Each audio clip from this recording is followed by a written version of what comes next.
Hi students, welcome back to Kalvicraft. In the video la nama paaka poradhu CBSE class 9 science chapter 3 biology la varum idu tissues in action.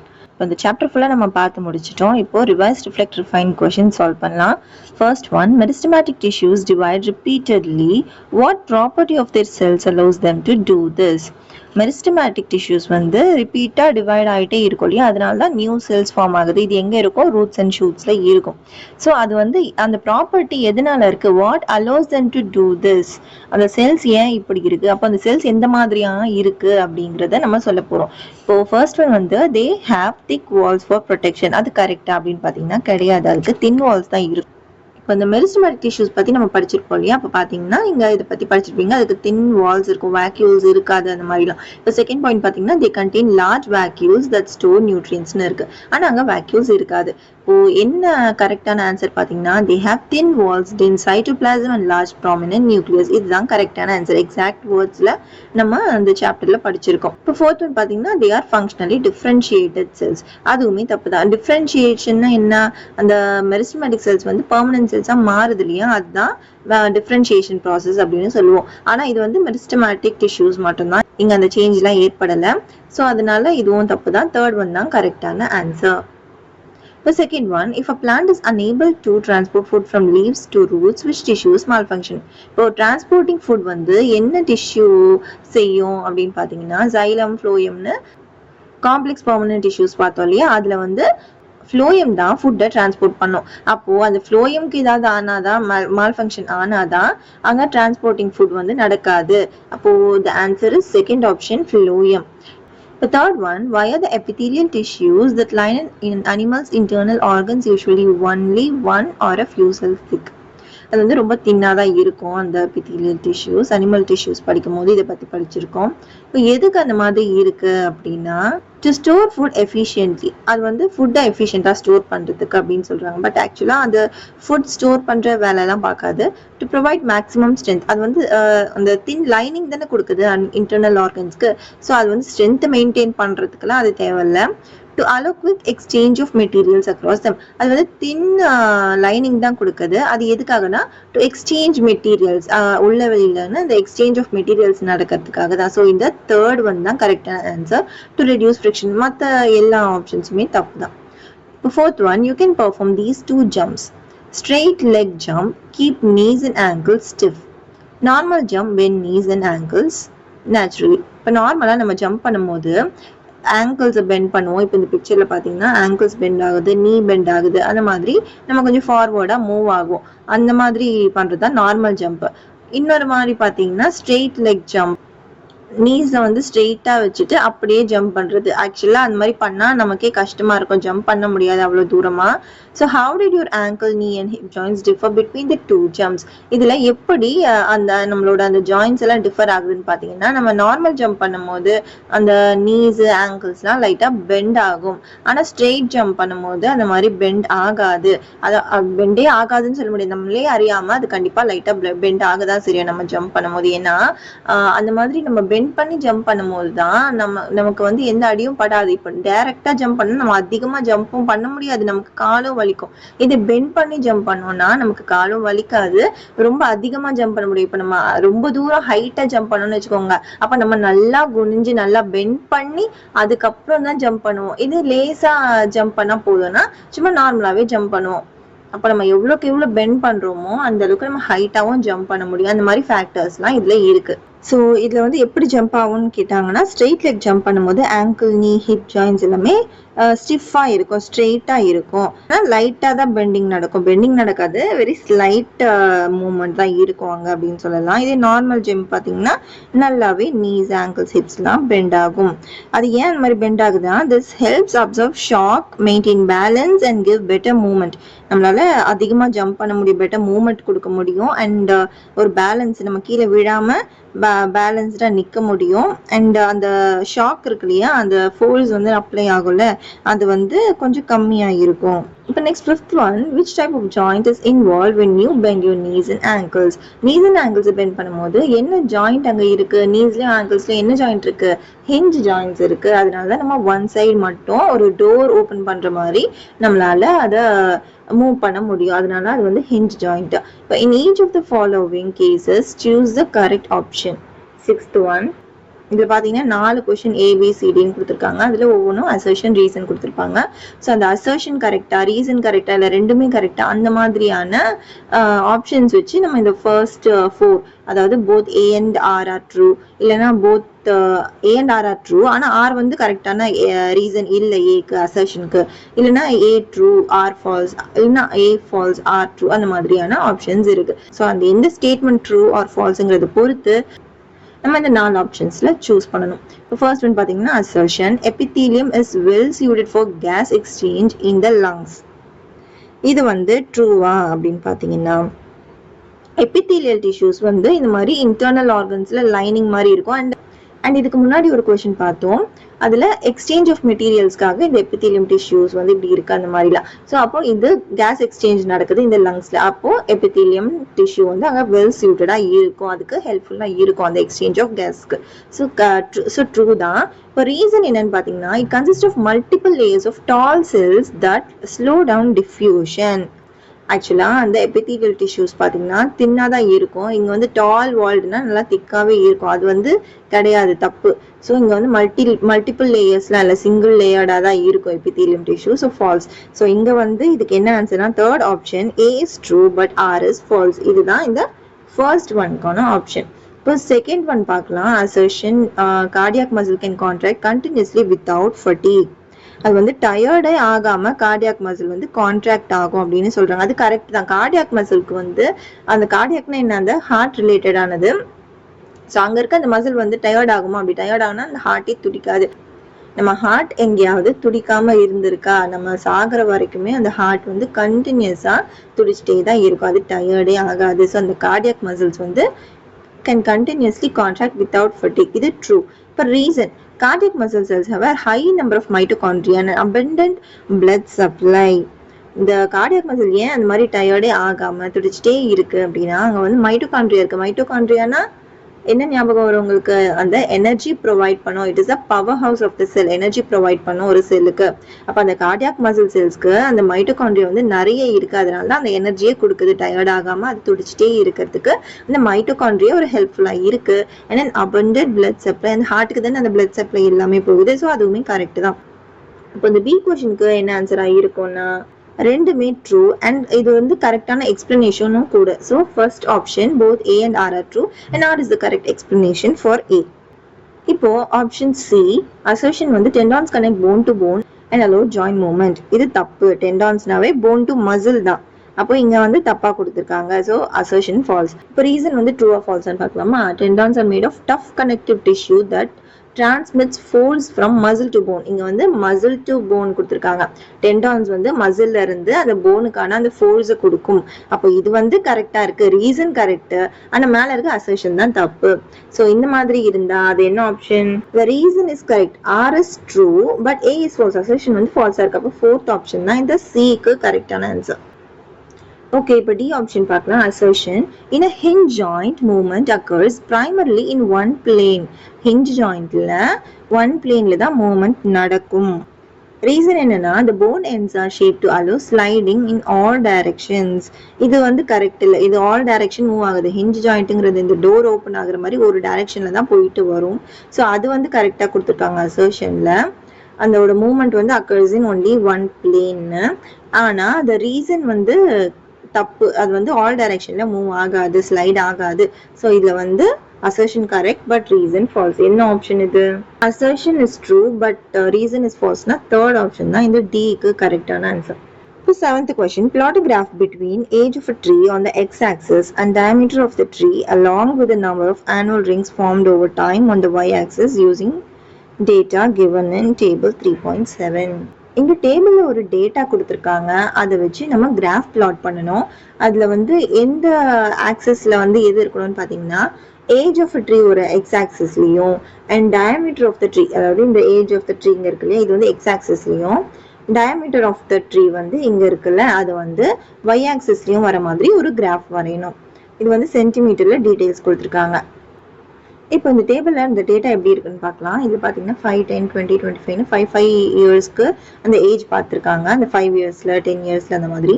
And அதோட annual rings எப்படின்னா அதுவும் 5, 10, 20, 25 இந்த age எவ்வளவோ அதுக்கு ஈக்குவலாக தான் இந்த annual ரிங்ஸுமே நம்பர் ஆஃப் ஆனுவல் ரிங்ஸுமே ஃபார்ம் ஆயிருக்கு. இங்கே என்ன டிஃப்ரெண்ட்டாக இருக்குன்னா டயாமீட்டர் ஆஃப் அந்த ட்ரீ தான் வந்து கொஞ்சம் டிஃப்ரெண்ட்டாக இருக்குது. அதுவுமே இன்க்ரீஸ் தான் ஆயிருக்கு. பட் எக்ஸாக்டாக அந்த ஏஜ் ஆஃப் த ட்ரீ ஒரு number of annual rings form ஆகுது இல்லையா, அதுக்கு எக்ஸாக்டாக வந்து அது ஈக்குவலாக இல்லை. பட் அதுக்கு ரிலேட்டடாக தான் இருக்குது. அது கொஞ்சம் இன்க்ரீஸ் ஆயிருக்கு. ஓகே, இப்போ இதுக்கு கிராஃப் வரைஞ்சா இப்போ ஒன் சைட் எக்ஸ் ஆக்சிஸில் வந்து அந்த ஏஜ் கொடுத்துருக்காங்க இல்லையா, ஸோ அந்த ஏஜ் வந்து இங்கே போட்டுக்கலாம்.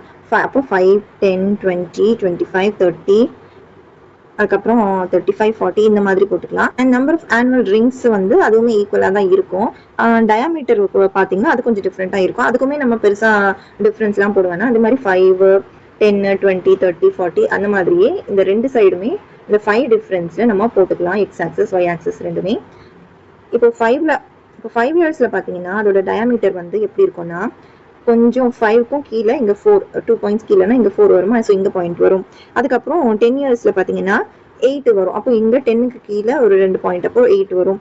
அண்ட் 20 இயர்ஸில் பார்த்தீங்கன்னா இப்போ இது 15னா இது 20, அப்போ இங்கே 20 இயர்ஸில் மார்க் பண்ணோம். 20 இயர்ஸில் எவ்வளோனா 24, ஸோ இங்கே வரும். இந்த மாதிரி இது வந்து இன்க்ரீஸ் ஆகும். இந்த மாதிரி ஒன்று ரஃபான ஒரு கிராஃப் வரும். இப்போ இந்த கிராஃபை பார்த்து அந்த diameter of the stem over time எப்படி மாறுது அப்படிங்கிறத நம்ம சொல்லணும். இப்போ டயாமீட்டர் எப்படி மாறுது ஓவர் டைம், இங்கே தான் ஏஜ் ஆஃப் த ட்ரீ, அதுதான் டைம். அப்போ இங்கே டயாமீட்டர் இந்த சைடு இருக்கு, அது எப்படி சேஞ்ச் ஆகுது, அது growth தான் காட்டுது, இன்க்ரீஸ் தான் ஆகுது. So the graph shows that as the age of the tree increases, the diameter of the stem also increases. The growth is gradual and continuous, indicating steady increase in girth over time. இந்த growth வந்து எப்படி இருக்குன்னா இப்படி ஸ்லோவாக increase ஆகி திடீர்னு increase ஆகுது அந்த மாதிரியா இல்லை, அது வந்து கிராஜுவலாக ஸ்லோவாக தான் இன்க்ரீஸ் ஆகுது அண்ட் ஸ்டெடியாக தான் இருக்கு அந்த இன்க்ரீஸும். அதுதான் நம்ம இந்த கிராஃப்ல இருந்து தெரிஞ்சுக்கிறோம். Next, what is the relation between diameter of the teak tree to the annual rings formed? Next, what is the relation between the diameter of the teak tree? இந்த டயாமீட்டரும் அந்த ஆனுவல் ரிங்ஸ் ஃபார்ம்டும் எப்படி ரிலேட் ஆயிருக்கு? இதுல பாத்தீங்கன்னா number of annual rings form வந்து increase ஆயிட்டே இருக்கா 5, 10, 20ன்னு, அதே மாதிரி தான் இந்த டயாமீட்டருமே இன்க்ரீஸ் ஆயிட்டே இருக்கு. ஸோ இங்க வந்து என்ன ரிலேஷன்ஷிப்னா there is a direct relationship between diameter and number of annual rings. As the number of annual rings increases, the diameter of the tree also increases. Third question, which specialized tissue is responsible for the girth of the stem and where it is located? எந்த tissue வந்து responsible அப்படின்னு பார்த்தீங்கன்னா lateral meristematic டிஷ்யூஸ்ல இந்த கர்த் வைஸா அந்த bread வைஸா அந்த எவ்வளோ thickness இருக்கு இல்லையா, அந்த மாதிரி ஒரு பிளான்ட் வளருதுன்னா அது எதனால அப்படின்னா லேட்ரல் மெரிஸ்டமேட்டிக் டிஷ்யூ, அதனால தான். So this tissue which is responsible for this growth of the stem in girth அப்படின்னா that is lateral meristem. And where it is located அப்படின்னா it is located between xylem and phloem in the stem and is responsible for increase in girthன்னு சொல்லலாம். அது வந்து xylemக்கும் phloemக்கும் நடுவில் locate ஆகிருக்கும். இப்போ 8th one, in a forest it was observed that one of the trees was severely debarked by elephant to meet its food requirements, as bark is a rich source of nutrients. Based on your learning, answer the following. இந்த பிக்சர்ல கொடுத்துருக்காங்க பாத்தீங்களா, இந்த யானை வந்து அந்த barks of the tree கிழிச்சு எடுத்து சாப்பிடுமா. அது வந்து ரிச் இன் நியூட்ரியன்ஸாக இருக்கு, அதனால அந்த யானைங்கெல்லாம் வந்து இந்த பார்க் ஆஃப் த ட்ரீ சாப்பிடும். அந்த மாதிரி பார்க் ஆஃப் த ட்ரீ வந்து எடுக்கும்போது அங்கே என்ன நடக்குங்கிறத பேஸ் பண்ணி சில கொஷின்ஸ் கேட்குறாங்க. ஏன்னா பார்க் ஆஃப் த ட்ரீங்கிறது அதுக்கு வந்து ஒரு லைனிங் மாதிரி இல்லையா, ஒரு ப்ரொடெக்டிவ் டிஷ்யூன்னு சொல்லலாம் அந்த பிளான்ஸ்க்கு. ஸோ அது வந்து ப்ரொடெக்ட் பண்ணலன்னா என்ன ஆகும், அந்த மாதிரியான கொஷின்ஸ் தான் இருக்கும். ஃபர்ஸ்ட் ஒன் பார்த்தீங்கன்னா which function of the tree is hampered by debarking. அப்போ அந்த பார்க்குக்குன்னு ஒரு வேலை இருக்கு, அதை நம்ம எடுத்துட்டா அது என்ன நடக்கும்? இதுக்கான ஆன்சர் பாத்தீங்கன்னா ஃபங்க்ஷன்ஸ் ஹாம்பர்ட் பை டீபார்க்கிங். எந்த ஃபங்க்ஷன் வந்து அஃபெக்ட் ஆகுதுன்னா debarking damages the protective covering of the tree. இந்த பார்க்குங்கிறது ப்ரொடெக்டிங் கவரா ஒர்க் ஆகுது அந்த ட்ரீக்கு. அப்போ அது வந்து அதை டேமேஜ் பண்ண, அந்த ப்ரொடெக்டிவ் கவரை டேமேஜ் பண்ணது டீபார்க்கிங். As a result, the protection function is hampered. It also affects transport of food and may indirectly affect the growth and survival. So இந்த மாதிரி ப்ரொடெக்ஷன் இல்லாததுனால சில டைம் அது டிரான்ஸ்போர்ட் ஆஃப் ஃபுட்டையும் அஃபெக்ட் பண்ணலாம் and indirectly affect the growth and survival. அந்த ட்ரீயோட வளர்ச்சியும் அதை affect பண்ணலாம். அது ஒரு வேளை அந்த செடி வந்து டையும் ஆகலாம் சர்வைவ் ஆகாம. ஸோ அந்த மாதிரி கேசஸும் இருக்காது. எந்த அளவுக்கு அது டிபார்க் ஆகிருக்கு, டேமேஜ் ஆகிருக்கு அப்படிங்கிறத பொறுத்து அது சர்வைவ் பண்ணுமா இல்லை க்ரோ ஆகுமாங்கிறது இருக்கு. The second one, which plant tissue would be affected by further damage to the tree trunk even after debarking. Debarking பண்ண பிறகும் இன்னமும் டேமேஜ் நடக்குது அந்த ட்ரீக்கு அப்படின்னா எந்த டிஷ்யூஸ் அஃபெக்ட் ஆகும் அப்படின்னு பாத்தீங்கன்னா, if damage continues inward, அந்த டேமேஜ் வந்து அந்த ட்ரீக்குள்ள போகுது, இன்னும் கண்டினியூ ஆகுது அப்படின்னா அந்த ட்ரீக்குள்ள என்னெல்லாம் இருக்கும், சைலம், ஃப்ளோயம்னு எல்லா டிஷ்யூஸும் இருக்கும். ஸோ அந்த ஃப்ளோயம், அந்த ஃபுட் கண்டக்டிங் டிஷ்யூஸ் இருக்கு இல்லையா, அந்த டிரான்ஸ்போர்ட் பண்ணும் ஃபுட் எல்லாம் அந்த ட்ரீக்குள்ள எல்லா பார்ட்ஸ்க்கும் டிரான்ஸ்போர்ட் பண்றது அந்த ஃப்ளோயம் தான். ஸோ அது வந்து டேமேஜ் ஆகும். And possibly growth tissue will also be affected. And நார்மலா அந்த பார்க் வந்து டேமேஜ் ஆகுதுன்னா அதோட growth tissue இருக்குல்ல, லேட்ரல் மெரிஸ்டம், அது வந்து அந்த எண்ட்ஸ்ல தானே இருக்கும், கண்டினியூஸா செல் டிவைட் ஆகி அந்த girth வைஸா அந்த growth கொடுக்கும். ஸோ அந்த growth tissueமே அஃபெக்ட் ஆகும். The third question, which function of the tree would be hampered if the tissues beneath the bark were severely damaged?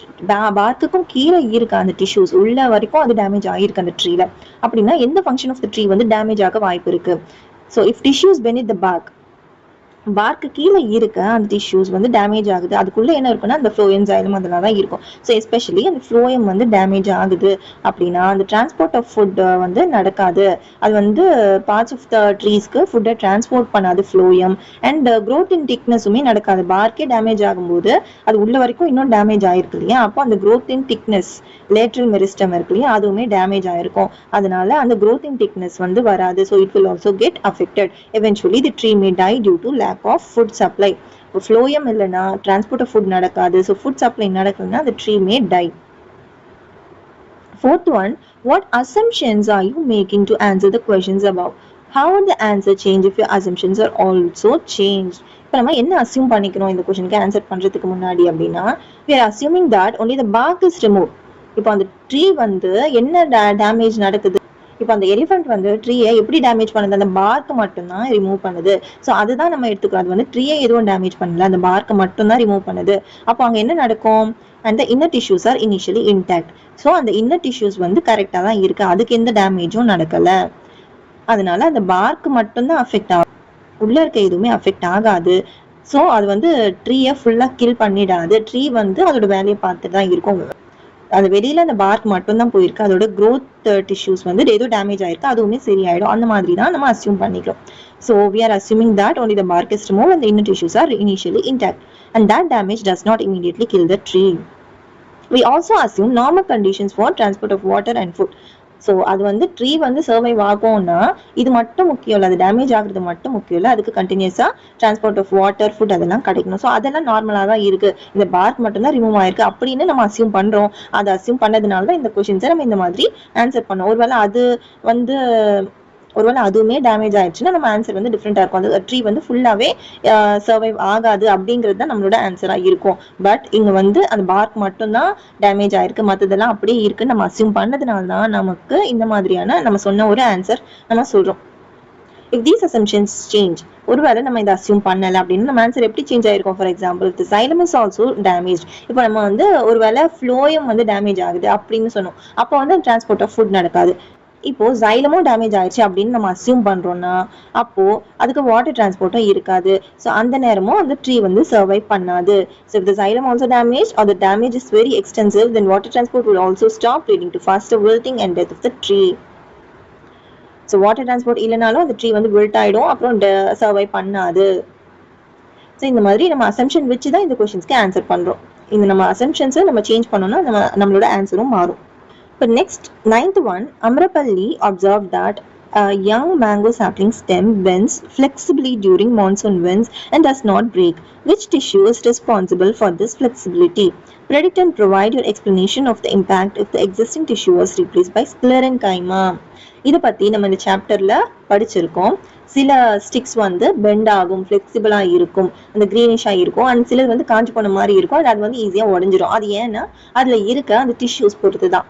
ஏன்னா சில டிஷ்யூஸ் வந்து அந்த ஃபிளெக்சிபிலிட்டியை கொடுக்கும், அண்ட் சில டிஷ்யூஸ் லைக் ஸ்க்ளெரன்கைமா வந்து அது வந்து ட்ரைனஸை கொடுக்கும், அங்கே வந்து டெட் செல்ஸ் தான் அதிகமாக இருக்கும், அதனால அது வந்து பிரேக் ஆகிடும், ஃபிளெக்சிபிளாக இருக்காது. ஸோ அந்த ஃபிளெக்சிபிலிட்டி கொடுக்குற அந்த டிஷ்யூ பேர் என்ன ஞாபகம் இருக்கா உங்களுக்கு? Collenchyma. The tissue responsible for the flexibility of the young mango sapling வந்து கோலன்கைமா டிஷ்யூ. ஏன்னா அந்த கோலன்கைமா செல்ஸ்ல வந்து எப்படி இருக்கும்னா திக்கண்டு செல் வால்ஸ் இருக்கும், அண்ட் அந்த கார்னர்ஸ்ல வந்து ஃபிளெக்சிபிளான ஒரு கெமிக்கல், அது பெக்டின்னு சொல்லுவாங்க. ஸோ பெக்டின் டெபாசிஷன் இருக்கும், அது ரொம்பவே ஃபிளெக்சிபிளா இருக்கும். அதனால தான் அந்த கோலன்கைமா டிஷ்யூஸ் வந்து ஃபிளெக்சிபிளா இருக்கு. and அந்த cells எல்லாமே living cells ஆ இருக்கு. So this provides flexibility and mechanical support, allowing young stems and leaves to bend without breaking during strong winds. So strong winds வந்தாலுமே அந்த flexibility வந்து இந்த tissuesலாம் தருது. அதனால அந்த young stems and leaves வந்து break ஆகாம ரொம்பவே flexible-ஆ இருக்கு இந்த strong winds அப்போ. If Coerenchymma were replaced by Sclerenchyma, இந்த tissues வந்து Sclerenchyma-வால replace ஆச்சுன்னா என்ன ஆகும்? Sclerenchyma-ல dead cells தான் இருக்கும். ஸோ இது வந்து டெட் செல்ஸாக இருக்கும். அண்ட் அதோட வால்ஸ் எப்படி இருக்குன்னா லிக்னிஃபைட் வால்ஸாக இருக்கும். ஸோ அது வந்து ரொம்பவே ரிஜிட் அண்ட் ஹார்ட் சப்போர்ட் கொடுக்குது அந்த செல்ஸ்க்கு. ஸோ ஸ்க்ளெரன்கைமா செல்ஸ் இருந்துச்சுன்னா அங்கே டெட் செல்ஸ் அண்ட் அது ரொம்பவே ரிஜிட் அண்ட் ஹார்டாக இருக்கிறதுனால அது ஈஸியாக பிரேக் ஆகிடும். So if the sapling had sclerenchyma instead of collenchyma, the stem would become hard and brittle. அது flexible-ஆ இல்லாம hard and brittle மாறுது, losing its flexibility. As a result, it would likely break easily in monsoon winds instead of bending safely. அப்போ அந்த மாதிரி wind strong windsலாம் வரும்போது அது ஈஸியா break ஆயிடும், flexible-ஆ இல்லாம பிரேக் ஆயிடும். Next 10th question. Sohan designed an experiment for the regeneration of sugarcane where he used cuttings to grow sugarcane. Sugarcane ஓட cuttings வச்சு இன்னொரு sugarcane வந்து அங்க grow பண்றதுக்கான அந்த regeneration of sugarcane try பண்றாங்க ஒரு experiment. Sohan. He used two types of cuttings, type A and type B. After a few weeks, type B cuttings sprouted and developed into sugarcane plants. Type B cuttings வந்து sugarcane plants வளர்ந்துருச்சு, whereas the type A cuttings did not sprout. Type A வந்து sprout ஆகல. So why were the type B cuttings able to grow as sugarcane but type A could not? இதுதான் அந்த cuttings. இந்த cuttings பாத்தீங்கன்னா type ஏல பாருங்க அந்த ஜாயிண்டே கிடையாது. ஆனா டைப் பில பாருங்க அந்த ரெண்டு ஸ்டெம்ஸ்க்கு நடுவுல அந்த ஜாயிண்ட் இருக்கு இல்லையா, அந்த இடம் வந்து இருக்கு. ஸோ அதனாலதான் இந்த டைப் பி வந்து க்ரோ ஆயிருக்கு, இந்த டைப் ஏ க்ரோ ஆகல. So the answer is type B cuttings grew because they had nodes. அந்த ஜாயின் இருக்கு இல்லையா, அதுதான் நோட்ஸ்னு சொல்லுவோம். ஸோ அது வந்து நோட்ஸ் இருக்கிறதுனால which contain buds, meristematic tissue that can develop into new plants. So அந்த மாதிரியான அந்த இன்டர்நோட்ஸ் அந்த இடத்துல வந்து மெரிஸ்டமேட்டிக் டிஷ்யூஸ் இருக்கும். நம்ம different types of meristematic tissues படிச்சோம் இல்லையா, ஏபிக்கல், அதுக்கப்புறமா லேட்ரல். ஏபிக்கல் வந்து ஹைட் வைஸ் வளர்றதுக்கு, லேட்ரல் வந்து திக்னஸ் வைஸ் வளர்றதுக்கு. அதுக்கப்புறம் அது இல்லாம அது கட் பண்ணாலும் வளரணும், இன்டர்நோட்ஸ்ல வந்து புது அந்த க்ரோத் வந்து வளரும். அதுக்கு வந்து இன்டர்கேலரி மெரிஸ்டம்னு third type of meristematic tissues படிச்சோம். ஸோ அதை பேஸ் பண்ணி தான் இந்த கொஸ்டின் இருக்கு. ஸோ அந்த இன்டர்கேலரி மெரிஸ்டம் வந்து அந்த நோட்ஸ் இருக்க இடத்துல இருக்கிறதுனால அந்த நியூ க்ரோத் வந்து அங்க வருது. ஆனா இந்த டைப் ஏல பாத்தீங்கன்னா உங்களுக்கு அந்த நோடு வந்து இல்லை, அந்த கட்டிங்ஸ்ல நோட் இல்லாததுனால, அங்க மெரிஸ்டமேட்டிக் டிஷ்யூஸ் இல்லாததுனால அந்த growth வந்து நமக்கு கிடைக்கல டைப் ஏல. Type A had no nodes, so no new growth occurred. Type பில வந்து அந்த நோட் இருந்ததுனால அங்க மெரிஸ்டமேட்டிக் டிஷ்யூஸ் இருக்கு, that is helpful for new growth. இப்போ second one, what difference was present in type B compared to type A? என்ன டிஃபரன்ஸ்னா நோட் இருந்தது, நோட் இல்ல, அதுதான் difference. Type B had nodes with buds while type A had no nodes or buds. Next, third one, what observation or measurement was made to determine whether this figure 3.23 change had an effect? இப்போ நம்ம பார்த்தோம் இல்லையா இந்த பிக்சர்ல, அதுல வந்து என்ன observe பண்றோம் அப்படின்னா, இந்த நம்ம கட்டிங்ஸ்ல இருந்து அது க்ரோ ஆகுதா இல்லையா, புதுசா அந்த ஷூட்ஸ் வருதா இல்லையா அப்படிங்கறது தான் நம்ம அப்சர்வ் பண்றோம். So the answer is the observation was whether the cuttings sprouted and developed into new plants. அந்த cuttings வந்து sprout ஆச்சா, new plants develop ஆச்சா அப்படிங்கிறது தான் அந்த observation. இப்போ type B ல பாத்தீங்கன்னா it showed growth and type A ல பாத்தீங்கன்னா it did not. அங்க வந்து growth நடக்கல. இதுதான் நம்மளோட observation from this experiment. The fourth one, what parameters should be kept the same for both types of cuttings to ensure a fair comparison? இப்போ நம்ம ஒண்ணுத்துக்கு தண்ணி ஊத்தி இன்னத்துக்கு தண்ணி ஊத்தல டைப் ஏக்கு டைப் பிக்கு அப்படின்னா அது கண்டிப்பா வளராது இல்லையா. சோ அதனால அதை வச்சு நம்ம அந்த மாதிரி டிஃபரன்ஸ் எல்லாம் நம்ம பண்ணக்கூடாது. ரெண்டுத்துக்குமே ஒரே மாதிரியான பேராமீட்டர்ஸ் கொடுக்கணும். அதுக்கு லைட் கொடுத்தா இதுக்கும் லைட் கொடுக்கணும், இதுக்கு வாட்டர் கொடுத்தா இதுக்கும் வாட்டர் கொடுக்கணும், அந்த மாதிரியான விஷயம் எல்லாம் சேமா கொடுக்கணும். அப்படி இருந்தும் அது வருதா இல்லையா, அது வந்து நியூவா க்ரோ ஆகுதா ஒரு பிளான்டா இல்லையா அப்படிங்கறத நம்ம அப்சர்வ் பண்ணணும். ஸோ எதெல்லாம் நம்ம சேமா வச்சிருக்கணும் அப்படின்னு பாத்தீங்கன்னா, சேம் சாயில் டைப்ல ஒரு எக்ஸ்பெரிமெண்ட் நம்ம பண்ணும் போது அது ரெண்டுமே ஒரே இடத்துல இருக்கா, ஒரே மண்ணில் வளருதா அப்படிங்கிற அந்த பேராமீட்டரை நம்ம சேமா வச்சுக்கணும். ஏன்னா ஒரு மண்ணில் வளரலாம், இன்னொரு மண்ணில் வளராம இருக்கலாம். அந்த பிளான்ட் வந்து இந்த மாதிரியான டைப் ஆஃப் சாயில தான் வளரும் அப்படின்னு கூட இருக்கலாம்ல. அதனால டிஃப்ரெண்டா வைக்காம சேம் சாயில்ல வைக்கணும். அண்ட் அமௌண்ட் ஆஃப் வாட்டர் கொடுக்கறதும் ஒரே மாதிரி கொடுக்கணும், சன்லைட்ல கொடுக்கறதும் ஒரே அளவு தான் கொடுக்கணும். அண்ட் டெம்பரேச்சர், என்விரான்மெண்டல் கண்டிஷன்ஸ் அது எல்லாமே ஒரே மாதிரி இருக்கணும். அண்ட் அந்த லென்த் ஆஃப் த கட்டிங் வந்து size and length of the கட்டிங்கும் சிமிலரா வச்சுக்கணும். ஆனா அது என்ன டிஃபரன்ஸ் நம்ம பண்றோம்னா, ஒன்னுத்துல நோட் இருக்கு, இன்னொன்னுல வந்து நோட் கிடையாது, அந்த மாதிரி வச்சுக்கிறோம். அதுதான் டிஃபரன்ஸ். ஸோ அந்த ரெண்டு டைப்ஸ் ஆஃப் கட்டிங்ஸ்ல எப்படி அந்த growth நடக்குது அப்படிங்கறத நம்ம இங்க அப்சர்வ் பண்ண போறோம். Next question number 11. During the discussion in class, Rohan gives a statement that a tissue is group of similar cells performing similar functions. Rohan சொல்றாங்க ஒரு டிஸ்கஷன்ல ஒரு டிஷ்யூங்கிறது என்னன்னா group of similar cells performing similar functions. Correct தானே? ஒரே functions பண்ற similar cells தான் அந்த டிஷ்யூவை form பண்ணுது. But Rajiv counter argues that this is true in case of simple tissues but little different in case of complex tissues. Provide your explanation in view of discussion in class. இப்போ ராஜீவ் சொல்றாங்க இது correct தான், ஆனா இது simple டிஷ்யூஸ்ல தான் correct, complex டிஷ்யூஸ்ல வந்து இது தப்பு. ஏன்னா காம்ப்ளெக்ஸ் டிஷ்யூஸ்ல டிஃப்ரெண்ட் கைண்ட் ஆஃப் செல்ஸால ஃபார்ம் ஆகுற அந்த டிஷ்யூஸ் தான் நம்ம காம்ப்ளெக்ஸ் டிஷ்யூஸ்னு சொல்றோம். அதனால நீ சொல்ற ஸ்டேட்மெண்ட் வந்து சிம்பிள் டிஷ்யூஸ்க்கு மட்டும் தான் கரெக்ட் அப்படின்னு சொல்றாங்க. இப்போ எது கரெக்ட் அப்படின்னு பார்த்தோம்னா Rohan statement is correct for simple tissues. அதுதான் சிம்பிள் டிஷ்யூஸ்க்கு மட்டும் தான் ரோஹன் ஸ்டேட்மெண்ட் கரெக்ட். ஏன்னா நம்ம simple permanent tissues, complex permanent டிஷ்யூஸ்ல ரெண்டு பார்த்தோம். அப்போ காம்ப்ளெக்ஸ்னா என்ன, டிஃப்ரெண்ட் டைப்ஸ் ஆஃப் செல்ஸ் எல்லாம் சேர்ந்து ஒரு டிஷ்யூஸை உருவாக்குறது தான் காம்ப்ளெக்ஸ் பெர்மனன்ட் டிஷ்யூஸ்ல. அப்போ அதுவுமே இருக்கு, எக்ஸிஸ்ட் ஆயிருக்கு.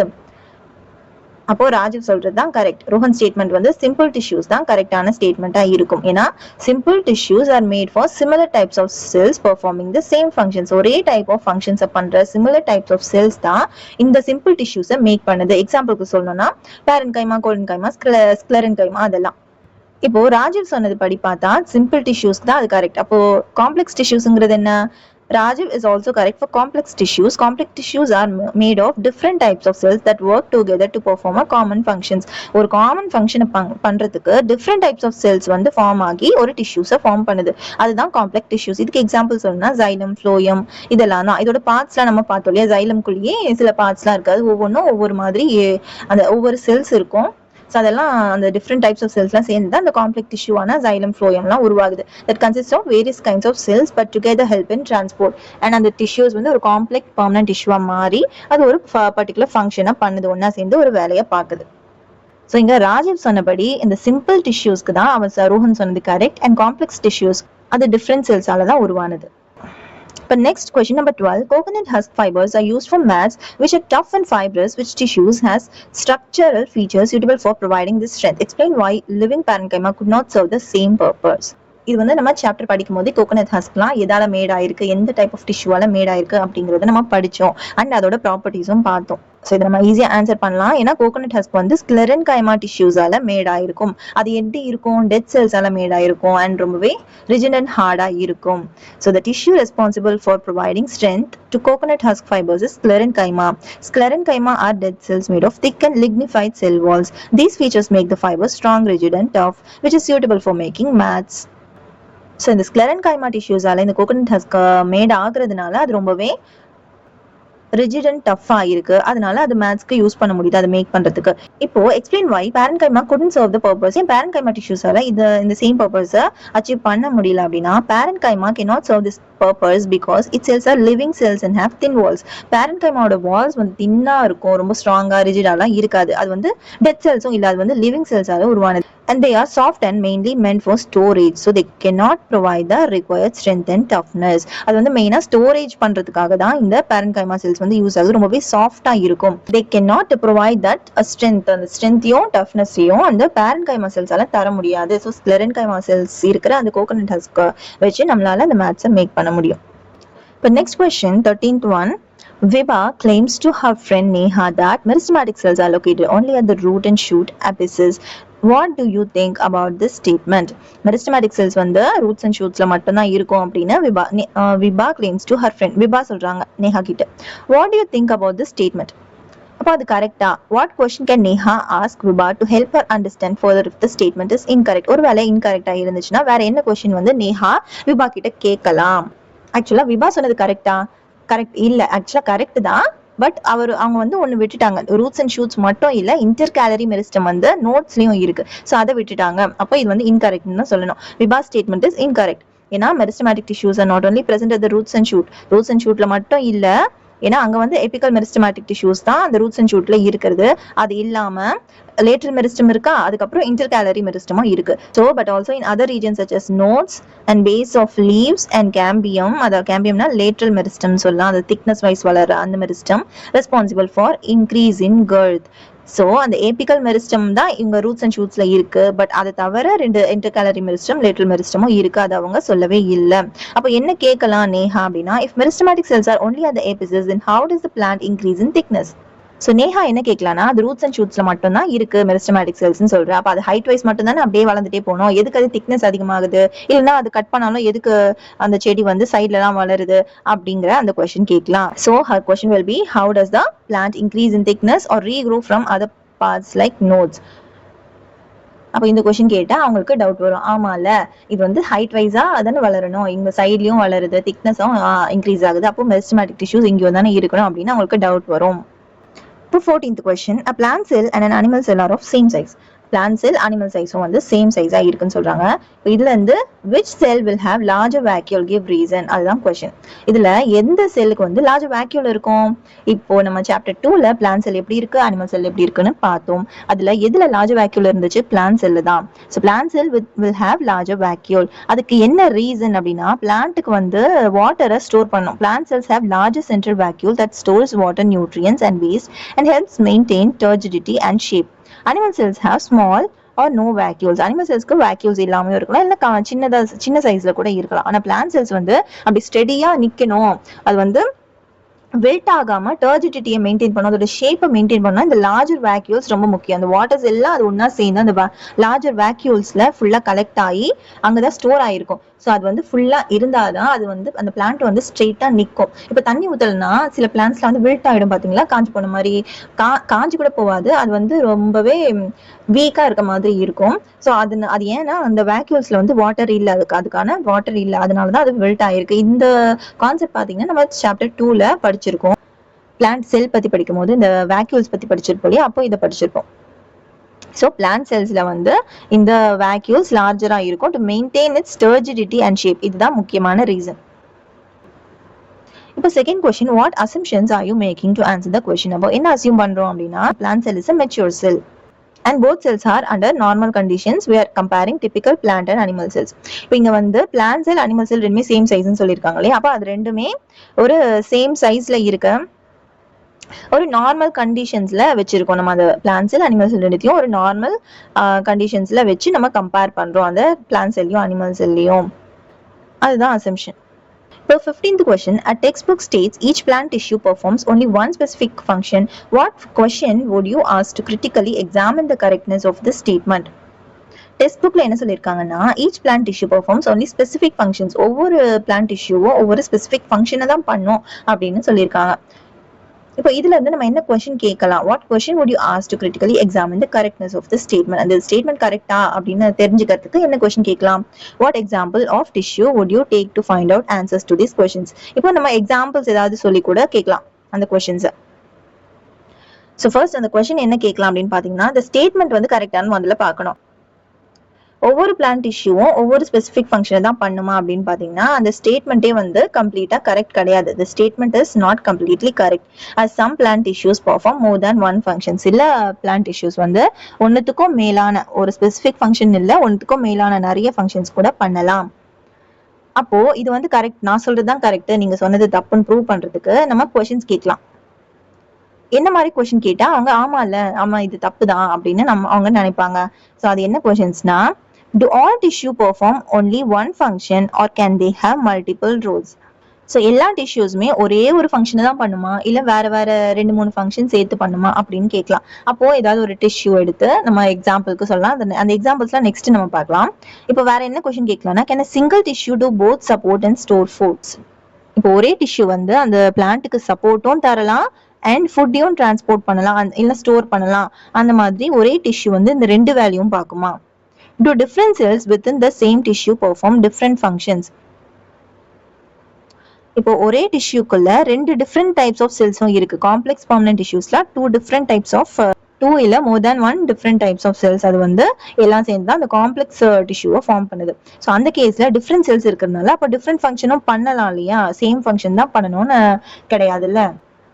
ஸோ இந்த மாதிரி கொஸ்டின் கேட்கும்போது நமக்கு அந்த மாதிரி ஒரு டவுட் வருது. இது எக்ஸாம்பிளோட சொல்லணும்னா, பேரன்கைமா எடுத்துக்கலாம். பேரன்கைமா டிஷ்யூஸ் பாத்தீங்கன்னா it perform storage, photosynthesis and packing. அது வந்து பேரன்கைமான்னு பாத்தீங்கன்னா மோஸ்ட்லி அது ஸ்டோர் பண்றதுக்கு தான், அண்ட் அது இல்லாம அது போட்டோசிந்தசிஸ்க்கும் ஹெல்ப் பண்ணுது. அப்போ மோர் தேன் ஒன் ஃபங்க்ஷன் அது பண்ணுது. இப்போ கோலன் கைமா பார்த்தீங்கன்னா it provide support and flexibility. அந்த கோலன் கைமா வந்து ஒரு சப்போர்ட் தருது அந்த பிளான்ட்டுக்கு, அண்ட் அந்த ஸ்ட்ராங் விண்ட் எல்லாம் அடிக்கும் போது அது ஒரு ஃபிளெக்சிபிலிட்டியும் தருது.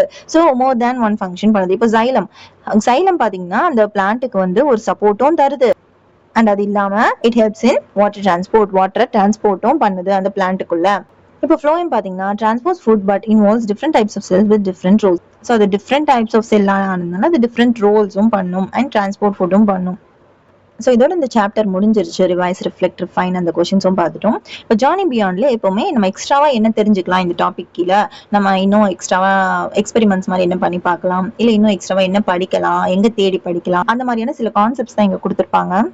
ஸோ என்ன கொடுத்துருக்காங்கன்னா, visit a doctor and find out what happens in ligament rupture, cartilage rupture and fracture of bones. இப்போ நம்ம எங்கேயாவது கீழே விழுந்துட்டோம்னா ஃப்ராக்சர் நடக்கும் இல்லையா, போன்ஸ் வந்து உடஞ்சிரும். அந்த ஃப்ராக்சர் ஆஃப் போன்ஸ் நடக்கும் போது, இல்லைனா லிகமெண்ட் ரப்சர், கேட்லேஜ் ரப்சர், இந்த மாதிரியும் சில டைம் நடக்கலாம். ஸோ அந்த மாதிரி டைம்லாம் என்ன நடக்கும் அப்படின்னு ஒரு டாக்டர் கிட்ட கேட்டு நீங்க தெரிஞ்சுக்கலாம். இதுல நம்ம அந்த டிஷ்யூஸ் பத்தி, அனிமல் டிஷ்யூஸ்ல இந்த கனெக்டிவ் டிஷ்யூஸ் பத்தி எல்லாம் படிச்சோம் இல்லையா, ஸோ அதை பத்தி நீங்க இன்னும் தெரிஞ்சுக்கணும்னா டாக்டர்ஸ் கிட்ட கேட்டு இந்த மாதிரி கொஸ்டின்ஸ் எல்லாம் கேட்டு நீங்க தெரிஞ்சுக்கலாம். How can we reduce the risk by changing our life style and nutritional balance. So இந்த மாதிரி ஆகும்போது நமக்கு சில மெடிசன்ஸ் எல்லாம் கொடுப்பாங்க, நம்ம கால்சியம்னா அதிகமா எடுத்துக்கணும், அந்த மாதிரி நியூட்ரிஷனலா நம்ம எப்படி இருக்கணும், அந்த லைஃப் ஸ்டைல் எப்படி மாற்றணும், நம்ம ரொம்ப எக்ஸசைஸ்ல ரொம்ப ஹார்ஷான எக்ஸசைஸ் பண்ணக்கூடாது, அதே மாதிரி நம்ம ரொம்பவே எக்ஸசைஸும் பண்ணாம இருக்கக்கூடாது, லைட்டா ஃபிளெக்சிபிலிட்டி தேவை நமக்கு, அந்த மாதிரியும் சில அட்வைசஸ் வந்து டாக்டர்ஸ் கொடுப்பாங்க. ஸோ எந்த கேசஸ்ல என்ன மாதிரியான நியூட்ரிஷன் பேலன்ஸ் தேவை, லைஃப் ஸ்டைல் நம்ம மெயின்டைன் பண்ணணும் அப்படிங்கிறத பத்தி நம்ம தெரிஞ்சுக்கலாம். இப்போ பெர்ஃபார்ம் த ஃபாலோவிங் ஆக்டிவிட்டி. அது என்ன activity? Sit with your feet flat on the floor. நம்ம ஃபீட்டை ஃபிளாட்டா ஃப்ளோர்ல வச்ச மாதிரி உட்காரணும். Place your fingers on the back of your ankle. இங்க பிக்சர்ல இருக்கு இல்லையா, அந்த மாதிரி அந்த ஃபோட்டோ வந்து நம்ம பின்னாடி ஒரு கையில அந்த ஆங்கிளுக்கு பின்னாடி இருக்கு இல்லையா, அந்த இடத்துல நம்ம கை வச்சு முன்னாடி ஒரு கையை இந்த மாதிரி வச்சு நம்ம உட்காந்துட்டு, இப்போ point your toes down and up. இந்த டோஸ் இருக்கு இல்லையா, இது வந்து நம்ம மேல கீழே அந்த மாதிரி நம்ம மூவ் பண்ணணும். அப்படி மூவ் பண்ணும்போது you will feel the tendon movement. டெண்டானுங்கிறது என்ன? போன்ஸையும் மசில்ஸையும் கனெக்ட் பண்ற ஒரு கனெக்டிவ் டிஷ்யூ. ஸோ அந்த மூவ்மெண்ட்டை வந்து நம்மளால ஃபீல் பண்ண முடியும். இந்த மாதிரி டச் பண்ணி பார்த்தீங்கன்னா, tendons are design to withstand huge pulling forces. Tendons வந்து இந்த மாதிரி புல் பண்ண உடனே உடஞ்சிருது, இல்லைன்னா அது டேர் ஆகுறது, அந்த மாதிரிலாம் இல்லை. அது ரொம்பவே வெரி ஸ்ட்ராங்கா இருக்கும். அது இந்த மாதிரி புல் பண்ற அந்த ஃபோர்ஸஸ் வந்து ரொம்பவே தாங்கும், அதை வித்ஸ்டாண்ட் பண்ணும். Try exploring other tendons in your body around different joints. இந்த மாதிரி ஜாயின்ஸ்லாம் வந்து டெண்டான்ஸ் இருக்கும் இல்லையா, அந்த மாதிரி நீங்க அதை டச் பண்ணி ஃபீல் பண்ணி பாருங்க, அந்த டெண்டான்ஸ் எப்படி அந்த புல் பண்ணும் போது அது இழுக்குது, அது ஒர்க் ஆகுது அப்படிங்கிறத. இப்போ next, reflect on any of physical practices you are familiar with such as yoga, kabaddi, etc. How would it support bone muscle health? இப்போ இந்த யோகா, கபடி அந்த மாதிரி நம்ம கேம்ஸ் இல்லை எக்ஸசைஸ் பண்ணும்போது அது எப்படி நம்ம போன் அண்ட் மசில் ஹெல்த்க்கு ஹெல்ப்ஃபுல்லா இருக்கு. இப்போ நம்ம எக்ஸசைஸ் எல்லாம் பண்றோம்னா, அது ஜிம்ல ட்ரெயின் பண்றவங்க எப்படி இருப்பாங்க பாத்தீங்களா, அவங்களோட மசில்ஸ் எல்லாம் ரொம்ப டைட்டா இருக்கும். ஆனா நம்ம நார்மலா எக்ஸசைஸ் பண்ணலன்னா லூஸா இருக்கும் அந்த மசில்ஸ்லாம். ஸோ அந்த மசில்ஸ்லாம் ஹெல்த்தியா வச்சுக்கிறதுக்கு அண்ட் போன்ஸ் ஹெல்த்தியா வச்சுக்கிறதுக்கு எப்படி இதெல்லாம் ஹெல்ப்ஃபுல்லா இருக்கு அதை பத்தி நீங்க தெரிஞ்சுக்கலாம். And reflect on any gardening methods such as pruning, grafting, irrigation, crop rotation. How does each practice support the healthy functioning of plant tissues like meristems, conducting tissues or supporting tissues?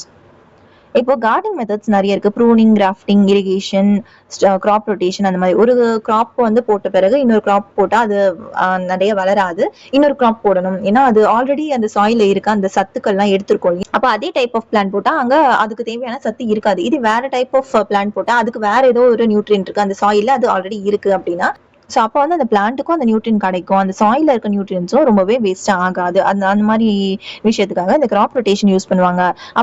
இப்போ pruning பாத்தீங்கன்னா சில பிளான்ஸ்லாம் நேரா வளர்ந்துட்டே போவோம், அதை நம்ம cut பண்ணி விட்டா நடுநடுல பிரான்ச்சஸ்லாம் வந்து நம்ம புஷியா வளர ஆரம்பிக்கும்.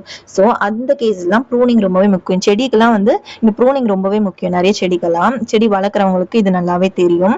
ஸோ அது வந்து எப்படி நம்ம இங்க ரிலேட் பண்ணிக்கிறது, இப்போ பிளான்ட் டிஷ்யூஸ் பத்தி படிச்சோம், அந்த மெரிஸ்டமேட்டிக் டிஷ்யூஸ் பத்தி எங்கெல்லாம் இருக்கு அப்படிங்கிறது. ஸோ அதையே நம்ம கட் பண்ணி விடணும், அது எப்படி அது கட் பண்ணா வளருது, அதை பத்திலாம் நீங்க ரிலேட் பண்ணி பார்த்து படிங்க. டர்ன் நேச்சர் ஒர்க் இன்டு அ ரிசர்ச் ப்ராஜெக்ட். சும்மா நம்ம நேச்சர்ல வாக் பண்றோம், அப்போ அதை ரிசர்ச் ப்ராஜெக்டா மாத்தணும். அது எப்படின்னா, observe different leaves and study their adaptations for various environments such as desert, very moist or aquatic habitats. Consult an elder community resource persons about the knowledge on different plant leaves, such as leaves that remain fresh for a long time, repel water or deter insects. Find out their traditional uses such as making plates, preparing cooling wraps or functioning as insect repellents. இப்போ நீம் லீவ்ஸ்லாம் பார்த்தீங்கன்னா அந்த பூச்செல்லாம் வராமல் இருக்கிறதுக்கு ஹெல்ப்ஃபுல்லாக இருக்கும். அந்த மாதிரி சில பிளான்ஸுக்கு சில மெடிசினல் மட்டும் இல்லாமல் இந்த இன்செக்ட் ரிப்பலண்டாகவும் அது ஒர்க் பண்ணும். ஸோ அந்த மாதிரியான லீவ்ஸை பற்றி நீங்கள் நிறைய தெரிஞ்சுக்கலாம். அண்ட் இப்போ தேக்கு மரத்துலலாம் வந்து அந்த தேயிலையை வந்து பிளேட்ஸா செஞ்சு யூஸ் பண்ணுவாங்க. அண்ட் வாழை நம்ம சாப்பிட்றதுக்கு ஆல்ரெடி யூஸ் பண்றோம், அது நமக்கு தெரியும். அந்த மாதிரியான டிஃப்ரெண்ட் யூசஸ் இருக்கு. ட்ரெடிஷ்னலா நம்ம இந்த பிளான்ஸை வந்து இந்த மாதிரி வேஸ்ட்லாம் யூஸ் பண்றோம். ஸோ அதை வந்து நீங்க எல்டர்ஸ் கிட்ட கேட்டு தெரிஞ்சுக்கலாம்.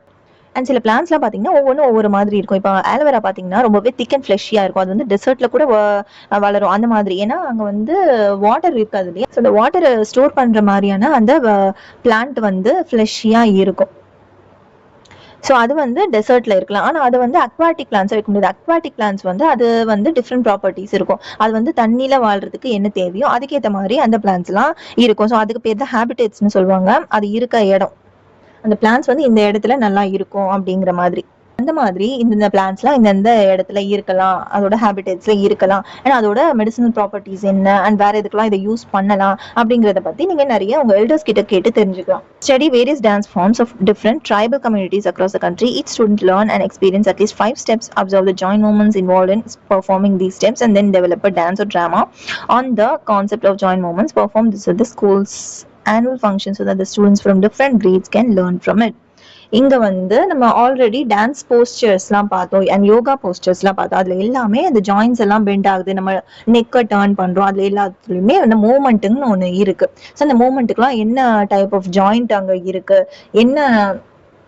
என்ன டிஷ்யூஸ் இருக்கு, அது எப்படி வந்து மூவ் ஆகுது, அந்த மாதிரியா நீங்க வந்து இந்த டிஷ்யூஸ் பத்தி தெரிஞ்சுக்கலாம். அண்ட் அது இல்லாம அந்த டான்ஸையும் நீங்க தெரிஞ்சுக்கலாம்.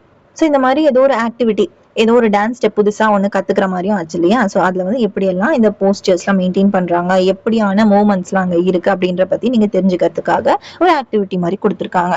The quest continues. Will it possible to obtain a complete animal from an animal cells like plants? If yes, what would be the advantages and challenges of this development? இப்போ ஒரு பிளான்ட்ஸ்ல இருந்து ஒரு முழு பிளான்ட்டை நம்மளால க்ரோ பண்ண முடியும். அதுக்கு பேரு கூட டாட்டிபோட்டன்சி. அப்போ அனிமல் செல்ல இருந்து கம்ப்ளீட் அனிமலை கொண்டு வர முடியுமா அப்படின்ற ஒரு கேள்வி இருக்கு. அது பாத்தீங்கன்னா இப்போ நம்ம அது டாட்டிபாட்டன்சி பத்தி படிக்கும் போதே பார்த்தோம். அந்த பிளான்ட் செல்ல வந்து அந்த டாட்டிபாட்டன்சிங்கிற அந்த கேரக்டரிஸ்டிக் அந்த செல்ல இருந்துச்சுன்னா அப்போ அது க்ரோ ஆகுது. அப்படி இல்லை, ஆனா அனிமல் செல்ஸ்ல வந்து அந்த மாதிரி ஒரு கேரக்டரிஸ்டிக் இல்லை. அதனால அந்த மாதிரி ஒரு கம்ப்ளீட் அனிமலை நம்ம அந்த அனிமல் செல்ல இருந்து க்ரோ பண்ண முடியாது. அப்படி பண்ண முடிஞ்சா என்ன அட்வான்டேஜஸ் இருக்கும்? If yes, what would be the advantages and challenges of this development? So advantage இருந்தால் கண்டிப்பாக டிஸ்அட்வான்டேஜும் இருக்கும், சேலஞ்சஸும் இருக்கும். ஸோ என்ன அட்வான்டேஜ் அண்ட் என்ன சேலஞ்சஸ் இருக்கும்? ஒரு அனிமலை நம்மளால மேக் பண்ண முடிஞ்சு அது கரெக்டாக இப்படி தான் ஒர்க் ஆகும்னு சொல்ல முடியாது. அனிமல்ஸ்ல இருந்து எவ்வளோ டிசீஸ் பரவுது. அப்போ புதுசாக நம்ம ஒரு அனிமலை கிரியேட் பண்ணா, இப்போ நம்ம ஜுராசிக் பார்க் நீங்க பார்த்துருப்பீங்களா தெரியல, மூவில பார்த்தீங்கன்னா டைனோசருங்கிறது ஒன்று இல்லவே இல்லை. அது டிஎன்ஏல இருந்து ஒரு டைனோசரை கிரியேட் பண்ற மாதிரியான கதை அது. இப்ப லேட்டஸ்டா வந்து ஜுராசிக் பார்க் மூவிஸ் இல்ல டைனோசர் மூவிஸ்னா நீங்க அதெல்லாம் பாத்துக்க மாட்டீங்க. இந்த ஃபர்ஸ்ட் வந்து ஜுராசிக் பார்க் ஒரிஜினலா ஒண்ணு வந்திருக்கும் இல்லையா, அதுல வந்து அந்த டைனோசர் டிஎன்ஏல இருந்து இன்கம்ப்ளீட்டா இருக்க அந்த கேப்ஸ் வந்து ஃப்ராகோட டிஎன்ஏ வச்சு ஃபில் பண்ண மாதிரி ஒரு அனிமேஷன் கதைலாம் சொல்லியிருப்பாங்க அந்த ஜுராசிக் பார்க் கதையில. எத்தனை பேர் நீங்க பாத்திருப்பீங்கன்னு தெரியல.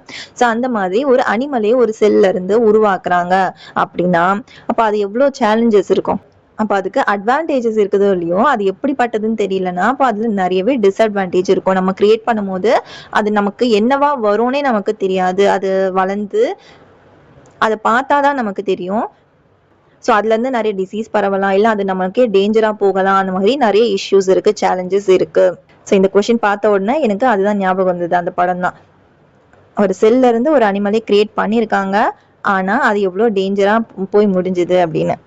ஒருவேளை நீங்க இப்போ அந்த ஜுராசிக் பார்க் படம் பார்க்கலன்னா அது பார்க்க ட்ரை பண்ணுங்க. நான் இப்போ கூட எப்பயாச்சும் போர் அடிச்சுன்னா அந்த படம் பார்ப்பேன். இந்த வீடியோல டிஸ்கஸ் பண்ண எதையாவது உங்களுக்கு டவுட் இருந்துச்சுன்னா கமெண்ட்ல சொல்லுங்க.